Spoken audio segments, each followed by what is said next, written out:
আসসালামু আলাইকুম প্রিয় ভিউয়ার্স।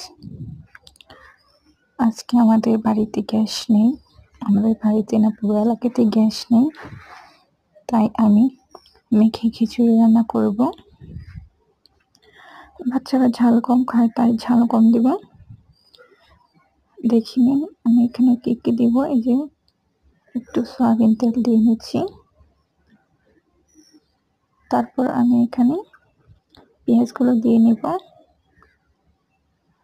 তারপর আমি তেজপাতা, এলাচি দিয়ে দিচ্ছি। এতে হলুদ, মরিচ, ধনিয়া, আদা, রসুন, জিরা পেস্ট দিয়ে দিলাম। লবণটা আমি পরে দিব, না হলে আবার ডাল সিদ্ধ হবে না।